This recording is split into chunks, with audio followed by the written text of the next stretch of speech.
네, 이 자리에 오신 여러분 정말 주님의 사랑으로 축복하는데요.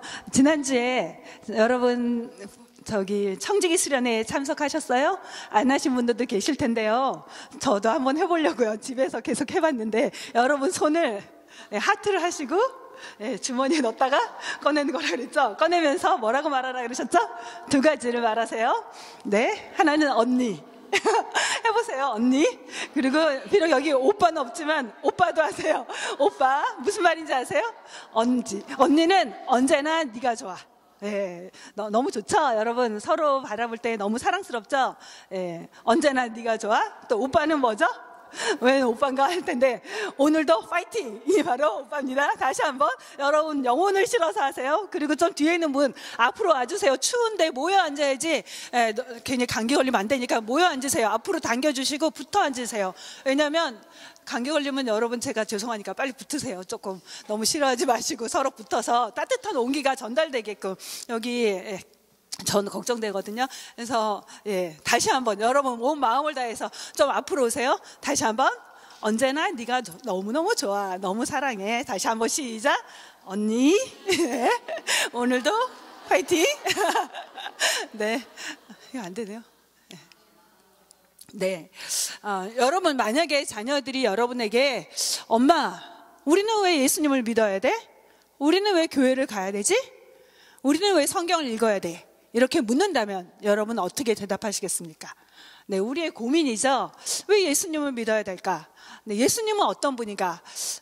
그거를 일목요연하게 잘 정리해서 대답할 분 여기에 몇 명이나 계실까요?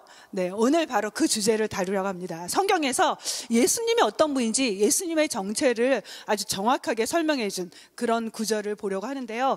사실은 너무나 많은 내용이 있고 또 어떻게 보면 많은 분들이 이 구절은 너무나 어려운 부분이다 이렇게 설명하기 시작하면 너무나 어려운 내용을 담고 있어서 좀 이해가 어렵고 난해할 수 있지만 그만큼 여러분이 집중하시면 돼요. 그리고 제가 마지막에 요약을 했습니다. 그래서 그것만 외우시면 적어도 그걸 바탕으로 설명하시면 정확한 설명이 될 수 있을 것 같아요. 그런데 사실 조금 설명이 조금 어려운 부분이 있기 때문에 여러분이 집중하셨으면 좋겠어요. 저도 고민을 했거든요. 이걸 어떻게 설명하면 좋을까 했지만 일단 말씀 그 안에서 최대한 저도 전하도록 하겠습니다. 최근에 여러분들은 다 핸드폰, 셀폰을 갖고 계시죠? 근데 오래전에 있던 셀폰, 그 셀폰을 보면요 오늘날의 기능과 다른 셀폰이었어요. 옛날의 셀폰은 단지 전화만 걸 수 있도록 기능이 그렇게 제한이 됐죠. 그렇지만 오늘날의 셀폰은요 거의 작은 소형 컴퓨터를 갖고 다니는 정도로 많은 정보를 담고 있고 주고받을 수 있는 그런 다양한 기능이 있죠. 그런데요 제가 처음에 그 스마트폰 나왔을 때 저는 그렇게 많은 기능이 있는지를 몰랐어요. 많은 할머니들도 스마트폰을 스마트의 기능 다 제대로 사용하지 못하고 그냥 셀폰과 몇 가지의 기능만을 가지고 사용하는 분들이 많으실 거예요. 아니 저도 그렇습니다. 사실은 모든 기능을 다 알지는 못해요. 굉장히 제한된 기능만 알고 있는데요. 그 기능을 다 알면 그걸 다 쓸 수 있겠죠. 제대로 알게 되면 그 가치를 제대로 가치에 맞게 사용할 수 있게 되는데요. 우리가 왜 예수님을 믿어야 될까? 예수님을 믿는 데 있어서 제일 중요한 게 뭐냐면요 예수님을 아는 겁니다. 예수님을 제대로 알 때 우리가 예수님이 어떤 분인지 알게 되고 그래서 예수님을 믿어야 되는구나 라는 결론에 이르게 돼요. 그래서 오늘 말씀 우리가 예수님이 어떤 분인가에 대한 부분인데요. 성경 예수님을 알려주는 정확한 예수님을 설명해주는 바로 책이 성경이죠. 그래서 기독교는 끊임없이 성경 말씀에 대해서 이야기하고 있습니다. 성경 읽어라, 성경을 외워라, 성경을 배워라, 성경을 암송해라. 끊임없이 성경을 중심에 두고 있는데요. 파스칼은 그렇게 말했어요. 기독교의 중심은 예수님이고 성경의 중심은 예수님이다. 그래서 성경과 예수님은 뗄래야 뗄 수 없는 그렇게 아주 긴밀하게 연결되어 있는데요. 오늘 또 예수님을 알아야 되는 이유, 예수님을 알 때 비로소 내가 누구인지 알게 되기 때문이라고 말해줍니다. 그래서 오늘 부분은 우리가 같이 살펴보려고 하는데요.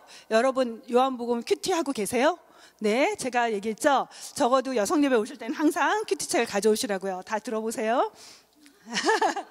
어린아이들은 아니지만 그래도 점검하는 차원에서 큐티책 가지고 오시고요. 저희가 귀중한 그 물질을 투자해서 했으니까 영혼을 살리기 위해서 말씀을 늘 가까이 하는 그런 삶 살기를 올 한 해 바라는데요. 저희가 12월에 요한계시록을 큐티를 했죠. 계시록 큐티를 마무리했는데요. 다시 새해가 들어서 요한복음을 하고 있어요. 그러면 요한복음 하면서 요한복음을 기록한 저자는 누구일까? 먼저 요한복음은 어떤 책인지를 다루면서 오늘 본문 말씀 보도록 할게요. 본문의 의미를 알려면 저자가 누구인지, 수신자가 누구인지를 알 때 저희가 그 책의 의도와 내용을 좀 더 바르게 이해할 수 있거든요. 저자는 누구일까요? 잘 아시죠? 요한이 기록한 복음서죠. 그러면 요한은 어떤 요한일까? 성경에 요한이 참 많거든요. 그 당시 굉장히 흔했던 이름 중에 하나가 우리 여기서 데니엘 하면 여러 아이들이 손들죠. 레스네임 같은 아이도 너무 많아요. 제 아들하고 이름 똑같은 아이들이 우리 교회에 너무나 많아서 부모를 확인해야 될 만큼. 이 요한은 예수님의 제자 요한, 그래서 사도 요한이라고 말을 하죠. 사도 요한은요, 예수님의 제자들 중에서 가장 오래 생존했던 제자였어요. 그래서 이 요한복음을 기록했던 시기는요, AD 90년이 그런 때를 이렇게 보고 있는데요. 계시록은 그 요한이 마지막 그 반모섬에 유배돼서 거기서 이제 예수님의 환상과 그 주신 말씀을 기록했다면, 이 요한복음은 교회가 시작된 지 50년이 지났을 때, 그럼 그때 이제 지중해 지역에 복음이 많이 퍼져 있었거든요. 그때 기록한 말씀이에요. 그래서 그 요한은 이 말씀 보면요, 요한복음의 특징 중에 하나가 뭐냐면요, 예수님의 가르침을 많이 담고 있어요. 그래서 처음 보실 때 너무 가르침이 많으니까 이 내용을 잘 따라가는 게 조금 어려울 수 있는데요. 오늘 말씀 제가 한 내용을 바탕으로 여러분이 요한복음 전체를 어떻게 봐야 되는지 중심축을 잡아갈 수 있었으면 좋겠어요. 요한은 대단히 심오한 신학적인 해설을 담고 있어요. 그래서 어렵거든요. 근데 그 요한의 마음은 당시 로마가 세계를 지배했잖아요. 로마 지배하에서 그 민족이 정치적인 속박에서 해방되기를 바라는 그런 염원을 담고 하나님 나라 운동에 참여했어요. 그러면서 이렇게 요한복음을 기록했는데요. 이 요한복음의 수신자는 누구일까? 요한복음을 1차적으로 받았던 사람들은요, 그 요한이 그 사역했던 교회가 예배소 교회였거든요. 그래서 예배소를 중심으로 한 소아시아 지역, 지난번에 계시록 말했죠. 계시록에 나오는 7교회, 그 소아시아 지역에 있는 성도들에게 보냈어요. 이 당시의 상황은요, 두 가지 그 기독교에 대한 도전이 있었습니다. 첫 번째는 유대주의자들이 기독교인 향해서 비방을 했어요. 공격을 했어요. 너희는 구약의 하나님을 배격하지 않느냐, 이런 공격을 했는데, 그에 대해서 아니다, 예수 그리스도는 구약의 하나님의 말씀을 성취한 분이야 라는 것을 드러내려고 했고요. 또 하나는 당시에 있던 성경을 이해할 때 굉장히 자주 나오는 그 헬라 철학, 그리스 사상과 연결돼서 나온 이단 분파가 뭐냐면 영지주의예요. 영지주의적인 그 잘못된 가르침에 대항해서 예수가 하나님의 아들이심을 변증하는 복음서가 바로 요한복음입니다. 그러니까 헬라 철학을 바탕으로 해서 영지주의자들이 주장했던 게 뭐냐면요, 영적인 것은 선한 거야, 정신적인 것은 선한 거야. 그런데 그 육체적인 것, 물질적인 것은 악한 거야. 그래서 예수님이 이 땅에 오신 사실을 부인했거든요. 그런 영지주의자들에 대한 그런 잘못된 가르침에 대해서 배격하려고 쓴 책입니다. 그럼 이 요한복음의 특징, 아까도 얘기했는데요, 다른 복음서들이 있죠. 복음, 기쁜 소식, 좋은 소식, 복된 소식이라는데요, 예수님의 삶과 가르침을 기록한 다른 복음서들이 있었어요. 뭐가 있죠? 네, 그래도 여기 계신 분 다 아시죠? 마태복음, 마가복음, 누가복음 있죠. 그러면 왜 4개의 복음서가 필요했을까? 그 부분은 오늘 다루지 않게요. 예수님의 삶을 입체적으로 보여주는 역할을 이제 4개의 복음서가 각각 했는데요. 근데 그 3개의 복음서는요, 동일한 관점을 가지고 있어요. 예수님의 삶을 바라봤을 때 동일한 관점에서 바라보기 때문에 공관복음, 공통된 관점을 가지고 있다라고 말을 해요. 그런데 요한복음은 다른 관점을 갖고 있습니다. 그리고 요한복음을 향해서 4번째 복음, 사복음 이라고 이야기를 하는데, 4번째 복음이라는 별명이 붙여 있고요. 요한복음, 예수님이 행하신 기적보다는 가르침에 집중했는데요. 그 요한복음에도 예수님이 행하신 기적이 나옵니다. 근데 그 기적을 기적이라고 말하지 않아요. 뭐라고 말할까요? 네, 공부하신 분들은 알 거예요. 예수님이 행하신 기적을 단순한 기적으로 보지 않고 표적이라는 말 하죠. 예, 사인이 되는 기적, miraculous sign. 예수님이 어떤 분인지를 보여주는 기적, 예수님이 가지신 신적인 권위를 드러내는 기적, 그게 바로 표적입니다. 예수님의 정체를, 예수님의 실체를 나타내주는 사인으로서의 기적, 그게 바로 표적이라는 단어예요. 그래서 기적들 중에서 몇 가지만, 예수님이 행하신 기적이 너무나 많았는데 그 중에서 선별해서 몇 가지, 7가지 정도를 선별해서 기록한 것으로 봅니다. 그래서 그 기적을 통해서 예수님이 어떤 분인지를 보여주고 있는데요. 네, 그 예수님 다른 복음서를 공관복음이라고 했는데, 다른 복음서의 시작은 어떻게 되냐면요, 마태복음, 누가복음, 뭐에서 시작하죠? 예수님의 족보, 예수님의 탄생 이야기부터 시작해요. 예수님이 이 땅에 태어난 한 인간이었다. 인간 예수로부터 시작합니다. 그가 어떤 집안, 요셉이라는 사람의 아들로 태어났다. 이스라엘의 변방인 갈릴리에서 그가 자라나셨다. 그는 목수의 아들이었고 가난한 목수로서 사셨고 별로 교육을 많이 받지 못했다. 그런데 그가 어느 날 이 땅에서 말씀을 가르칠 때 그 가르침은 당시의 종교 지도자들의 가르침과는 달랐다.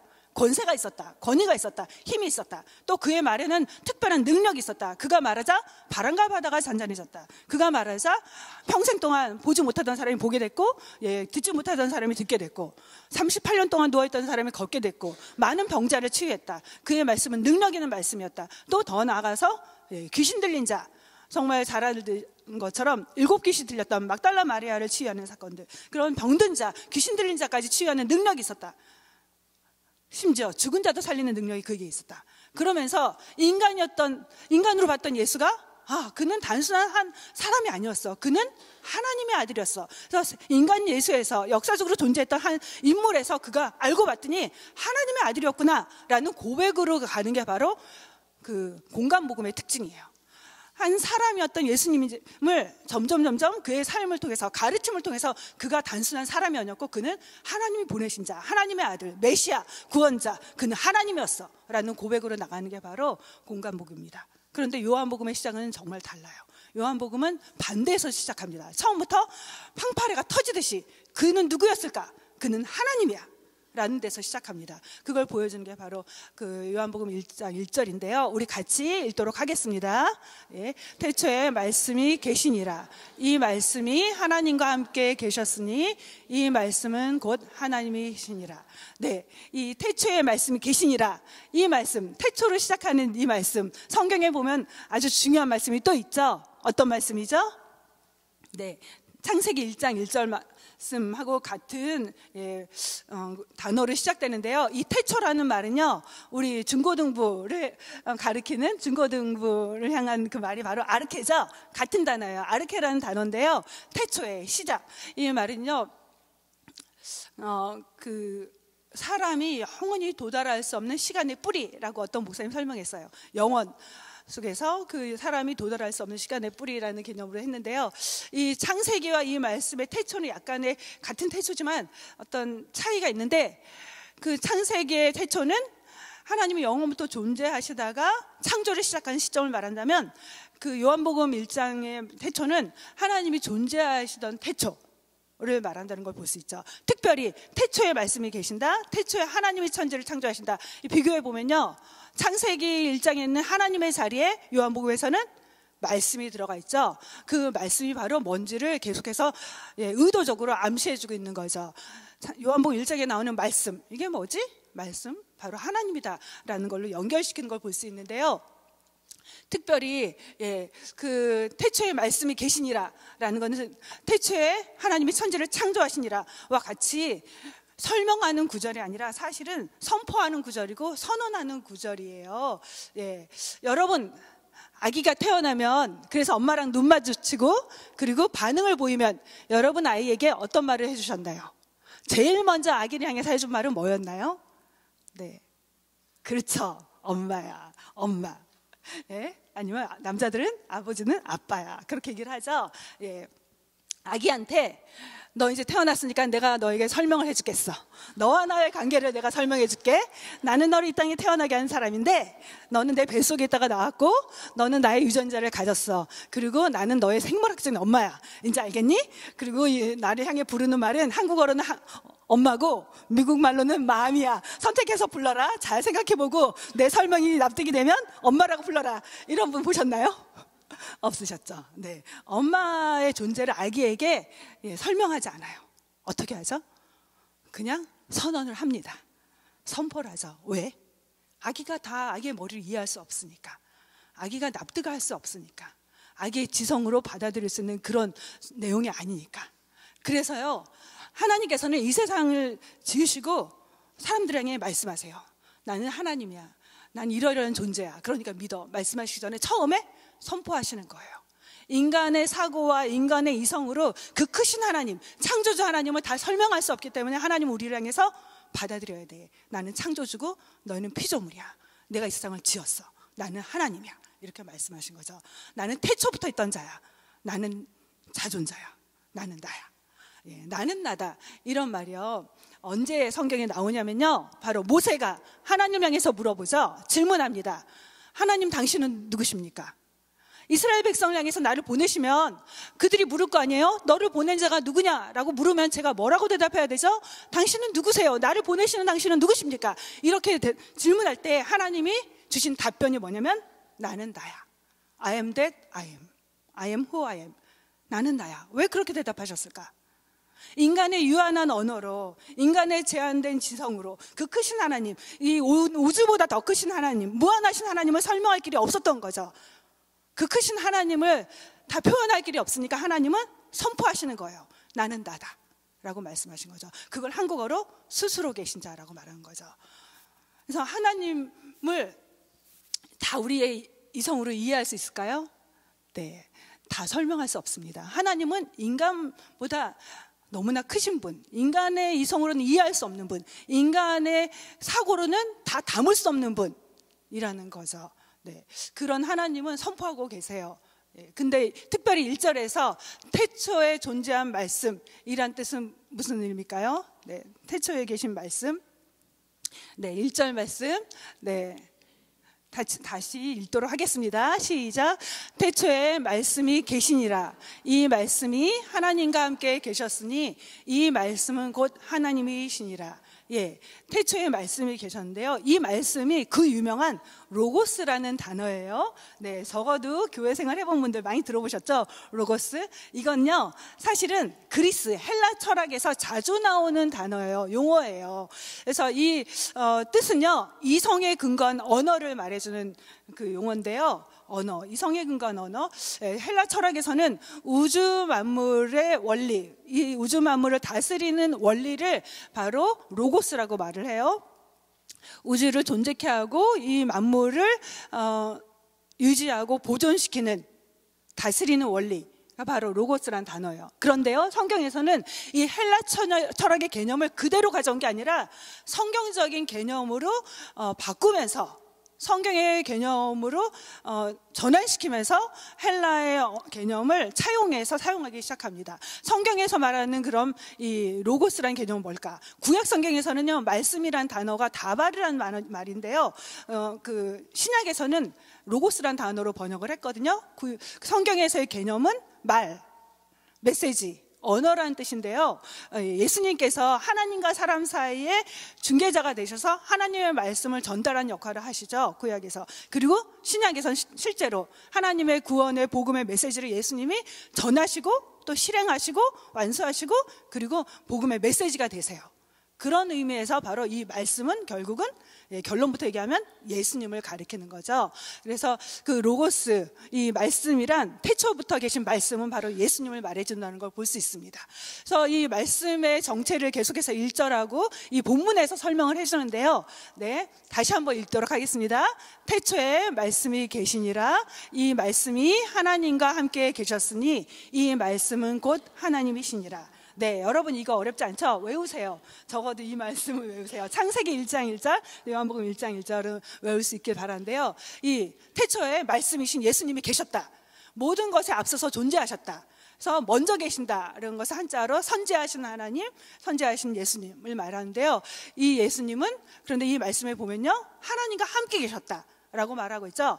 하나님이시면서 하나님과 함께 계신 분. 하나님이라는 표현은요, 바로 성부 하나님, 그 신적인 속성을 가지신 분이라는 거고요. 그 하나님과 함께 계셨다는 말은요, 어떤 의미일까요? 네, 이 말에 대단한 의미가 있거든요. 예, 함께라는 말은요, 가까이, 뭐뭐를 향해서라는 뜻이에요. 그러니까 예수님은 신적인 존재, 성부 하나님과 동일한 본성, 동일한 본질이시면서 독립된 개체로서 끊임없이 하나님께로 향하면서 하나님께로 접근하면서 하나님과 인격적인 교제를 나누시는 분이다라는 거죠. 네, 그래서 이 개념이 상당히 좀 어려운데요. 이걸 다 이해하기 좀 어렵지만 그런가 보다 자꾸 들으시다 보면, 그리고 이제 접하다 보면 조금 더 하겠죠. 왜냐하면 우리가 하나님의 개념, 삼위일체 하나님, 하나님과 예수님과의 관계를 딱 이거다라고 설명하기가 조금 어려워요. 비유를 들어서 삼위일체 하나님, 하나님과 예수님과 성령님 하나이지만 구별되신다라고 말하거든요. 그게 결론이에요. 신학적인 결론.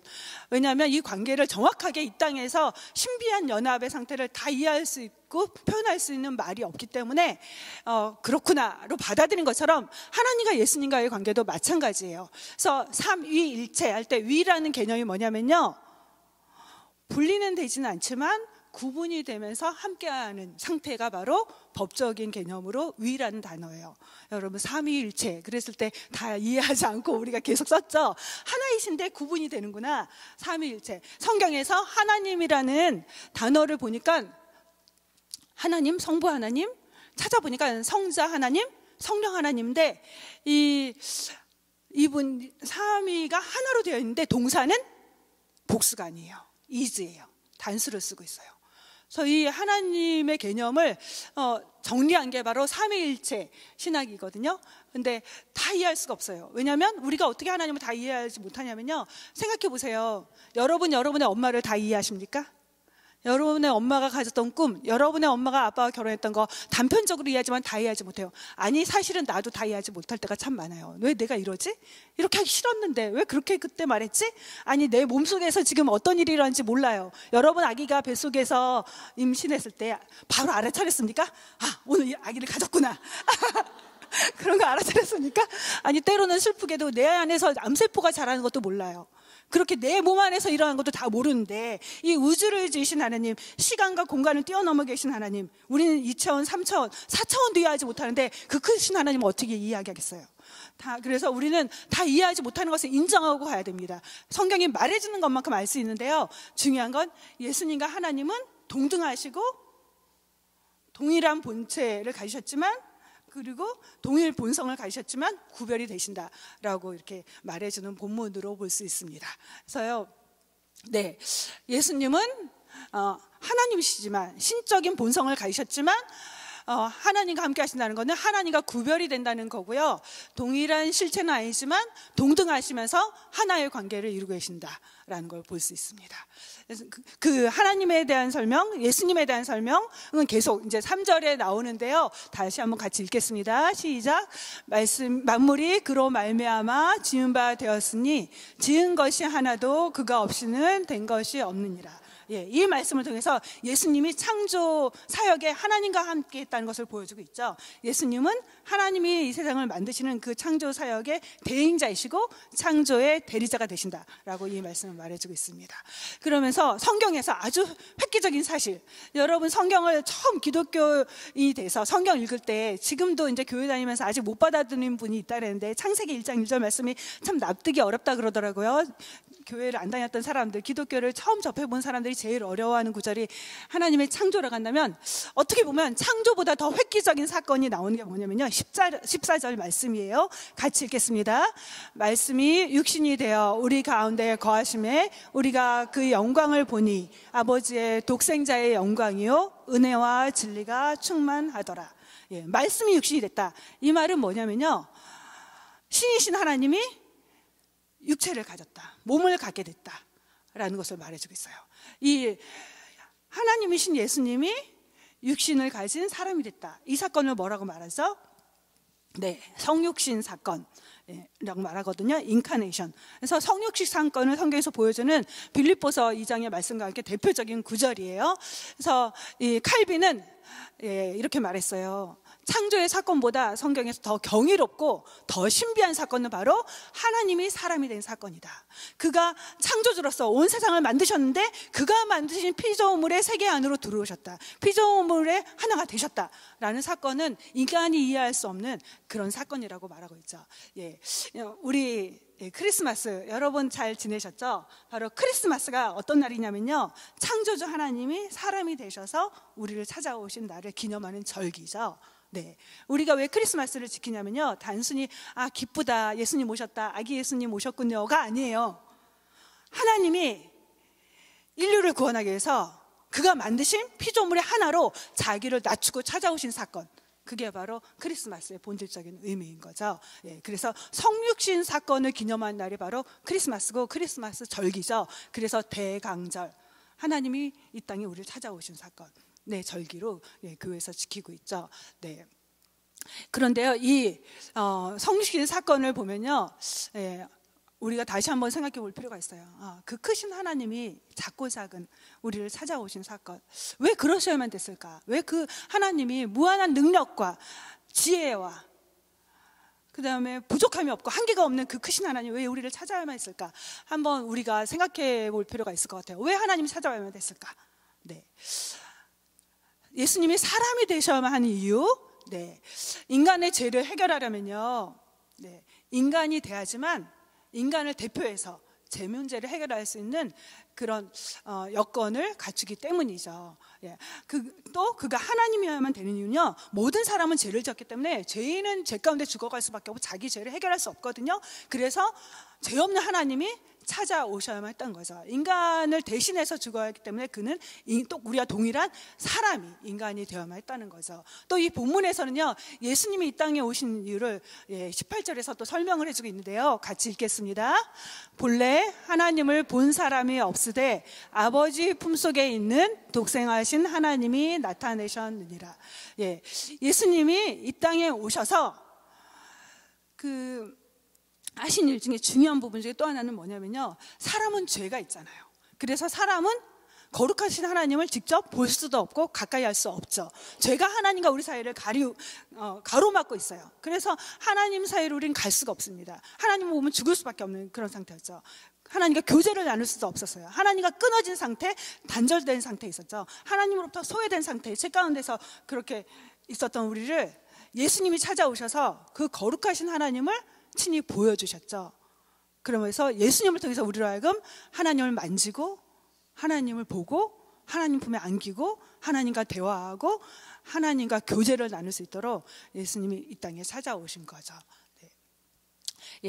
사람이 되신 예수님, 그 예수님은 하나님의 유일한 아들, 독생자였다라는 것을 이 본문에서 말해주는데요, 독생자라는 표현이 나오는데요, 독생자라는 말은요, only one, 단 하나뿐인 유일한 아들을 말해서요, 외아들, 외동아들, 그 아들을 하나님이 우리의 구원을 위해서 보내셨다는 거죠. 하나님 편에서의 엄청난 희생을 담고 있는 개념이고요.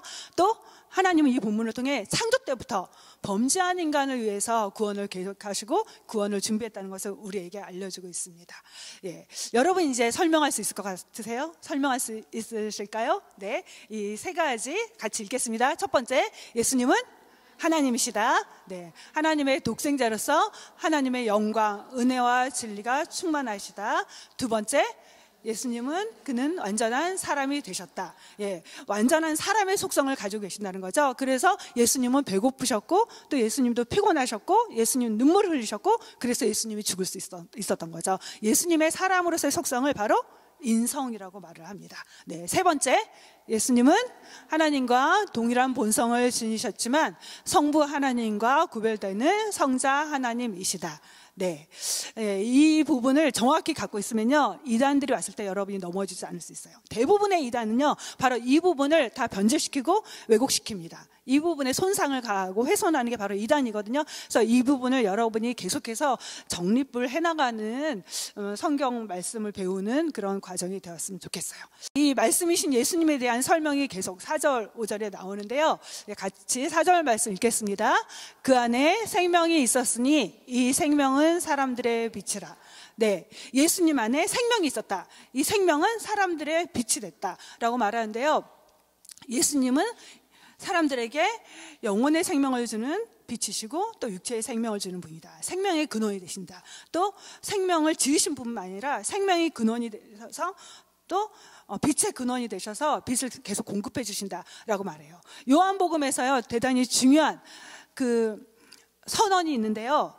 여러분 많이 들어보셨죠? 헬라어로 에고 에임이라 그래요. 에고는 나란 뜻이고요. 에임이는 비동사를 말하거든요. 나는 뭐뭐다 라는 선포가 나오는데요. 그런 선포가 언제 나오냐면요, 주의 깊게 보시면 알 거예요. 요한복음 6장 오병이어 사건이 나오죠. 예수님이 물고기 2마리와 보리떡 5개로 5,000명이 되는 사람들 그 이상을 먹이고도 남기죠. 그 사건을 하신 다음에, 먹이신 다음에 예수님이 자신에 대해 선포하세요. 뭐라고 말씀하시죠?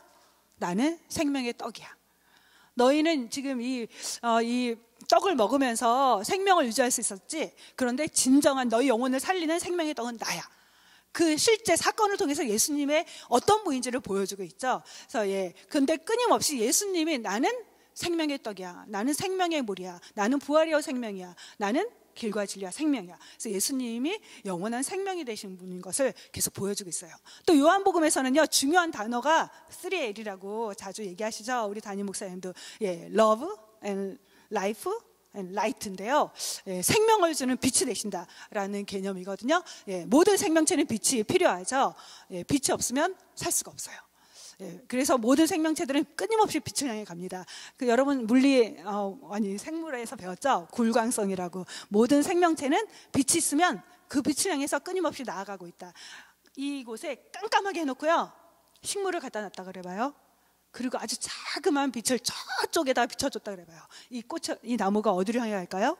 그 빛을 향해 갑니다. 모든 생명체는 빛을 필요로 하고 빛을 찾아가거든요. 바로 우리 영혼의 빛 되신 예수님. 그 예수님이 필요하고 예수님이 있어야지만 존재할 수 있다는 걸 보여주죠.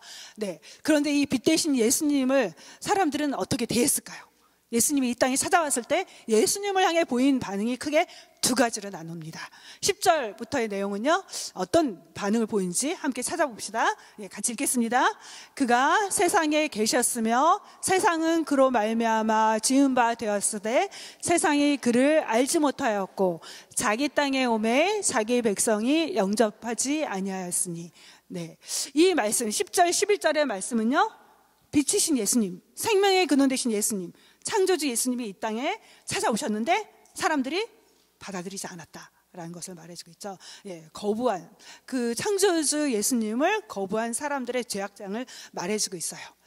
그래서 사람들은요, 모두 다 빛을 받아들이지 않았다라는 거예요. 빛을 거부한 사람들이 있었다는 거죠. 자신들을 지으신 창조주를 거부할 뿐만 아니라 거절하고 배격하고, 심지어 그 하나님의 아들을 죽이기까지 한 사건이 바로 신약 성경에 나오고 있죠. 네. 여러분 애완견 키워보셨어요? 네, 집집마다 많이들 애들을 대학 보내신 분들, 강아지들 많이 키우고 계신데, 송아지 같은 강아지를 키우신 분들도 많이 있으시죠? 네. 우리 나의 집사님 송아지 같은, 우리 관이 집사님도 송아지 같은, 그 개가 달려들면 쓰러질 만큼 큰 개들을 많이 키우시더라고요. 근데 개들을 키우면 뭐가 좋아요? 네. 주인을 알아보잖아요. 그리고 주인이 오면 막 좋아하고 꼬리치면서 기쁨을 주잖아요. 적어도 개도 주인을 알아보는데, 심지어 양들도 주인을 알아본다고 하죠. 양이 굉장히 미련하다고 많이 성경에 나오는데요. 양이 갖고 있는 장점 뭐죠? 주인의 목소리만은 감별할 수 있는, 식별할 수 있는 그런 능력을 가졌다고 하죠. 심지어 그런 동물들도 자기 주인을 알아보는데, 인간을 지으신 창조주 하나님, 바로 예수님이 이 땅에 왔는데 예수님을 거절했다는 거죠. 예수님이 하신 비유 중에 이런 비유가 있죠. 그 한 사람이 커다란 멋진 포도원을 만들었어. 아주 근사한 포도원을 만들고, 그리고 울타리도 짓고 정말 최고의 포도원을 만들어 놨어. 그리고 일꾼들을 고용했지. 그리고 나서 그 일꾼들한테 일을 하게 했어. 그 나메바스에서 일한 사람을 소장농이라고 하죠. 소장농들을 고용했어요. 그래서 일을 할 수 있는 기회를 주죠. 그러다가 어느 날 이제 다른 지역에 옮겨갑니다. 일이 있어서. 그러면서 농사를 잘 했는지 이제 추수 때가 돼서 사람들을 보내요. 너희가 열심히 일을 했지, 많은 포도 수확을 얻었지, 이제 추수한 포도 수확을 나한테 좀 보내렴 하고 종들을 보내요. 그런데 소장농들이 어떻게 하죠? 네, 그 종들을 죽이죠. 그래서 다시 이제 그 주인의 아들을 보냈죠. 예, 종들을 때렸죠. 그 다음에 그 주인의 아들을 보내니까 마지막에는 죽이죠. 그러면서 이제 주인의 아들이 죽었으니까 우리가 이것을 차지해야 되겠다, 이런 말을 하는 걸 볼 수 있죠. 바로 인간이 창조주 하나님 왔을 때 대했던 그 창조주이신 예수님이 이 땅에 왔을 때 보인 반응 중에 하나가 뭐냐면 그 창조주를 거부하고 배격한 것뿐만 아니라 죽이기까지 한 그런 일을 이 세상에서 벌인 거죠. 그 얘기를 하셨는데요. 그런 일들이 사람들이 했죠. 그런데 또 다른 사람들이 있습니다. 어떤 사람들이냐면요, 네, 12절에 나오는데요. 같이 읽겠습니다. 영접하는 자, 곧 그 이름을 믿는 자들에게는 하나님의 자녀가 되는 권세를 주셨으니 이는 혈통으로나 육정으로나 사람의 뜻으로 나지 아니하고 오직 하나님의 뜻으로 난 자들이니라. 네, 또 다른 사람들은요, 그 예수님이 이 땅에 왔을 때 예수님을 믿고 받아들인 사람들이죠. 예, 이렇게 믿고 받아들인 사람들에게는요, 권세가 주어지는데 하나님의 자녀가 되는 권세를 주신다. 그가 어떤 민족이든지, 그가 어떠한 소속이든지, 그가 어떤 신분이든지 상관없이 그가 믿고 받아들이기만 하면 하나님의 자녀가 될 수 있는 권세를 주시겠다라고 말씀해 주세요. 예, 여기에서 권세라는 단어는 어떤 뜻일까요? 네, 권세라는 말은요, 권세라는 말은요, 엑스시아라는 단어인데요, 파워와 어서리티를 합한 말이에요. 성경에서 권세라는 뜻은요, 권세는요, 여기서 합법적인 권리를 말해요. 하나님의 자녀가 될 수 있는 합법적인 권리를 주셨다라는 거예요. 합법적인 자격을 부여해 주는 걸 말하는데요. 네, 그 하나님의 자녀가 될 수 있는 것은 인간의 노력에 의해서 되는 것도 아니고 혈통에 의해서, 우린 유대인이야, 유대인으로 태어났어, 우린 선민이야, 우리만 하나님의 자녀야 라는 그런 사고를 가진 자들에게 말해주는 거죠. 아니야, 혈통에 의해서 되는 게 아니야. 하나님의 자녀는 선물로 주어지는 거야. 은혜에 의해서 주어지는 거야. 마치 믿음을 갖기만 하면 자격, 네가 얼마만큼 신앙생활 잘했는지 상관없이, 네가 얼마만큼 교회를 열심히 다녔는지 상관없이 믿기만 한다면, 예수가 그리스도인 것을 받아들이기만 한다면 하나님의 선물이 너에게 주어져. 그래서 영적인 새 생명이 태어나게 돼. 이렇게 말해주는 거죠. 네. 그래서 하나님의 그 아들 예수님을 구원자로 믿기만 하면 하나님의 자녀가 되는 그런 자격을 부여해줬다라고 이렇게 말씀해주고 있어요. 예, 여러분 대부분 하나님의 아들 예수님을 구원자로 믿고 있죠? 네, 믿고 있죠. 그렇다면 여러분들은 이제 합법적으로, 법적으로 하나님의 자녀가 되는 권리를 부여받은 자예요. 그걸 믿으셨으면 좋겠어요. 우리가 알고 있는데 하나님의 자녀구나, 그냥 머릿속으로 그런갑다가 아니라 그게 바로 나에게 일어난 사건이면 여러분이 날마다 고백하면서 선포할 수 있었으면 좋겠어요. 우리가 너무 잘 알다 보면요, 익숙해지다 보면 감동이 사라지거든요. 내가 하나님의 자녀라는 사실에 정말 다시 한번 감격하고 감동할 수 있었으면 좋겠어요. 그걸 회복하는 한 해가 될 수 있었으면 좋겠어요. 네, 자녀의 특권은 무엇일까요? 자녀가 되면요, 부모가 가진 모든 것들을, 많은 것들을 다 누릴 수 있죠. 예, 우리 아이들이 그렇잖아요. 자녀라는 이유 하나만으로 너무나 당당하게 매일같이 엄마한테 요구하잖아요. 엄마, 이거 해주세요. 엄마, 나 이거 해주세요. 제가 참, 쟤는 너무나 참 뻔뻔하다. 나한테 뭐 해준 것도 없는데 왜 맨날 나한테 저렇게 해달라 그러지? 제가 사실은 이제 다 가고 나니까 후회가 많이 와요. 그때 좀 더 잘해줄 걸 하는 생각도 드는데, 애들이 옆에 있을 때는 그걸 참 너무 힘들었어요. 맨날 나만 쳐다보면, 나만 보면 뭘 해달라 그럴까? 뭐 맨날 나에 대해서. 저는 운전하는 걸 싫어하거든요. 길치인 데다가 이렇게 막 다니는 거 막 싫어해요. 난 맨날 데려다 달라는 거예요. 막 이상한 데 데려달라 그러고 멀리 쟤는 왜 이렇게 힘들게 나를 할까? 참 그런 생각을 많이 했거든요. 정말 당당하다. 참 너가 나한테 해준 게 없는데 왜 나한테 맨날 요구하니? 자녀의 특권이 그런 거예요. 자녀의 특권. 우리가 하나님의 자녀가 됐다는 건요, 하나님께 많은 것들을 요청해도 되고 하나님이 가진 많은 것들을 누릴 수 있는 자격을 갖게 됐다는 거죠. 또 있죠, 자녀가 됐다는 건요, 부모의 돌봄과 보호를 받을 수 있게 되는 걸 말하죠. 우리가 엄청난 어마어마한 특권을 가진 존재인 것을 여러분이 믿음으로 받을 수 있었으면 좋겠어요. 머리로가 아니라 가슴만으로가 아니라 믿음으로 선포할 수 있었으면 좋겠어요. 여러분 이 시간 자신한테 선포하세요. 나는 하나님의 존귀한 딸이다. 다 해보세요. 예, 여러분 가슴에 손 얹고 선포하세요. 나는 하나님의 존귀한 딸이다. 예, 잊지 마세요. 내가 비록 뭘 잘하지 못해도, 지금 내가 대단한 일을 이루지 못했어도, 내가 대단한 유명한 사람이 되지 못했어도, 아니 내 인생 돌아보면 초라해 보이고 별것 없는 그냥 한 가정의 주부, 그거밖에 없는 것 같아도, 내 양력 대단한 거 없다 해도, 제가 어제 저한테 양력을 써서 보내라고 했는데 5줄밖에 쓸 게 없었어요. 그래서 누군가 그러더라고요. 한 줄 더 쓰려고 박사한다 그런 얘기를 하더라고요. 대단한 거 없어도 기억하세요. 나는 세상을 창조하신 위대하신 하나님, 온 세상의 통치자이신 그 하나님, 하늘과 땅의 모든 권세를 가지신 그 하나님의 자녀라는 사실. 제가 처음에 미국에 남편이 왔잖아요. 그래서 정말 남편 굉장히 어려웠거든요. 경제적으로 너무 어려웠어요. 자주 얘기했지만 200불, 300불 한 달을 살라고 했거든요. 그리고 여기 오니까 정말 그 지난주 집회하면서 초심 이야기할 때 정말 눈물이 많이 나왔어요.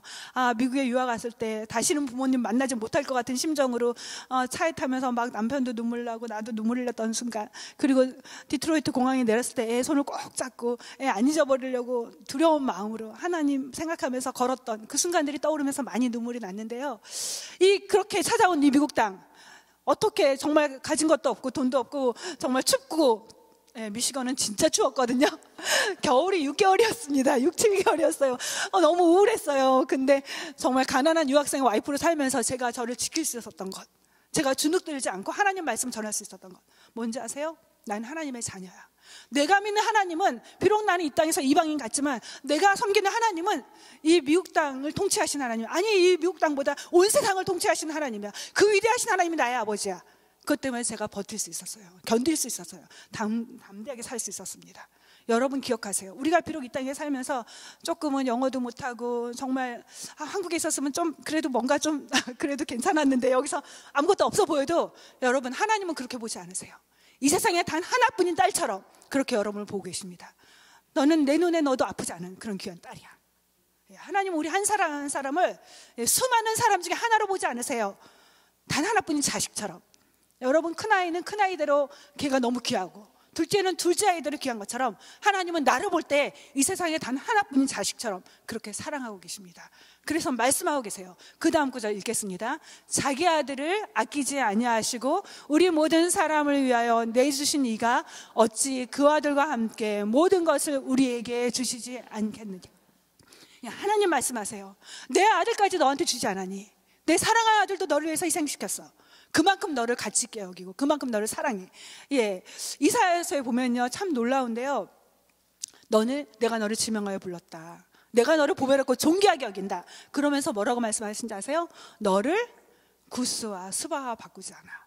뭔지 아세요? 한 민족과도 비교할 수 없는 존재로 널 보신다는 거예요. 전 처음에 이게 무슨 말인지 도대체 이해가 안 됐어요. 어느 날 그 민족보다, 그 민족과 바꿀 수 없는 그런 존재로 그렇게 사랑하신다. 우리 대단한 10억, 100억 줘도 내 자식 바꿀 수 없는 것처럼 하나님은 우리를 볼 때 그런 가치로 대하고 계신다는 거예요. 때로는 내가 실패하고, 때로는 내가 실수하고, 때로는 내가 정말 별거 아닌 인생을 사는 것 같은 그런 후회감이 밀려올지라도 하나님 말씀하세요. 너는 나의 자녀이기 때문에 내가 너를 귀하게 여긴다. 너는 보배로운 존재야. 너가 그걸 받고 믿기를 바래. 그런 믿음으로 올 한 해 살아갈 수 있었으면 좋겠어요. 예수를 믿는다는 건 그런 위대한 사건이 내 삶에 시작된다는 걸 말하는 거거든요.